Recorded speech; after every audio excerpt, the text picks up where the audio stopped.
সংশোধনের নিয়তে ভিডিওটি অবশ্যই শুনবেন এবং দেখবেন। 1 নাম্বার,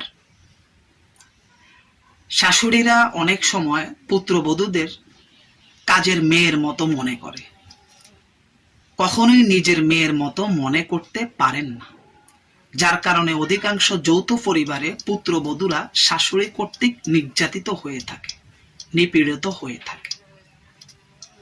2 নাম্বারে, অনেক শাশুড়ি এত জঘন্য যে পুত্রবধূর খাওয়া দাওয়া পর্যন্ত সহ্য করতে পারেন না, পুত্রবধূদের খাওয়া দাওয়ার ব্যাপারে চোখ কান তোলে এবং হিংসা করে, একেবারে দেখতে পারে না। 3 নাম্বারে, অনেক শাশুড়ি মায়েরা এমনও আছে যে ছেলে তার বউকে নিয়ে শ্বশুর বাড়িতে বেড়াতে যাবে, এটা তারা একেবারে সহ্য করতে পারে না। শ্বশুর বাড়ির লোকদের সাথে ভালো সম্পর্ক হোক, ভালোভাবে মিশুক, ভালোভাবে চলুক, ভালোভাবে থাকুক, একটু আনন্দে থাকুক, এটা একেবারেই সহ্য করতে পারে না, হিংসে জ্বলে যায়। 4 নম্বরে, এমনও কিছু শাশুড়ি মায়েরা আছে যারা চায় তার ছেলে শুধু তারই প্রশংসা করুক, তারই গুণগান করুক, তারই তাবেদারি করুক।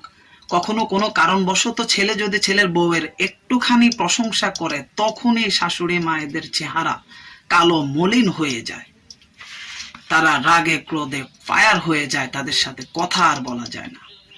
5 নম্বরে, কিছু দুষ্ট শাশুড়িরা এমন আছে যে ছেলে যখন কাজের থেকে বাহির থেকে বা বাজার থেকে আসবে, তখন ছেলের হাতের দিকে তাকিয়ে থাকে, পকেটের দিকে তাকিয়ে থাকে, না জানি বউয়ের জন্য বাজার থেকে চুরি করে কিছু নিয়ে এসেছে কিনা, যা আমাদেরকে না দেখিয়ে গোপনে রুমের মধ্যে নিয়ে যায়। এ ধরনের নানান ধরনের নেগেটিভ চিন্তা ভাবনা সব দুষ্কৃতিকারী শয়তানের চক্রান্তের মতো মাথার ভিতরে ঘুরতে থাকে।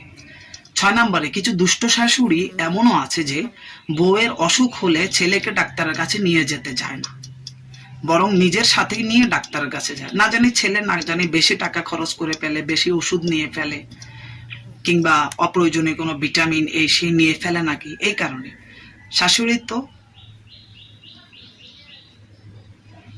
তো চায় কিভাবে জ্বর হোক অথবা কোনো ধরনের অন্য ধরনের সমস্যা হোক, শাশুড়ি তো চাবে যে নাপা, অ্যান্টাসিড, প্যারাসিটামল জাতীয় ইত্যাদি ওষুধ দিয়ে কাজ সেরে নেওয়ার জন্য। আরে কাজ সেরে নেওয়ার জন্য ক্ষতি হলে পরের মেয়ের হবে, মরলে পরের মেয়ে মরবে, পরের মেয়েকে এত দামি ওষুধ খাওয়ানোর কি দরকারি বা আছে।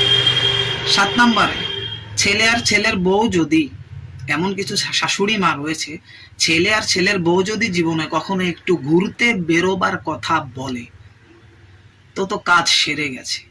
কে তাকায় কার মুখের দিকে, চেহারা তো আমাবস্যার চেয়ে কালো অন্ধকার হয়ে গেছে।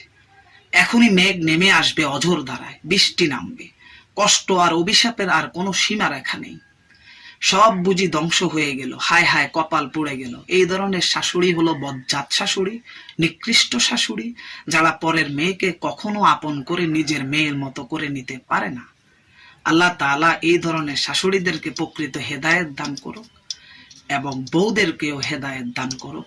আপোষে, মীমাংসায়, জোড় মিল, মোহাব্বত, ভালোবাসার সাথে দাম্পত্য জীবন চলার মতো তৌফিক আল্লাহ সবাইকে দান করুক। অতি সংক্ষেপে আলোচনাটি শেষ করছি।